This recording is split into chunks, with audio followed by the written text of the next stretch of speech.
Today in my life, matag buntag, magtubig init di ay ko. Nahuman naman ko og tubig init ning higop na ko og kape. Unya karon nahuman naman og pamainit ang akong anak, matik. Nang hugas dayon siya sa mga hugasan. Unya paglili nako sa among kwarto, nangatulog pa man di ay ang duha. Kay wala may klase, aw dugay sila ng mata.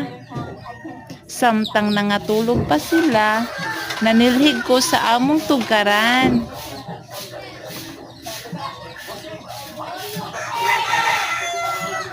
Unya pagkahuman ng mata naman sila, matik nangaon dayon sila ugpan.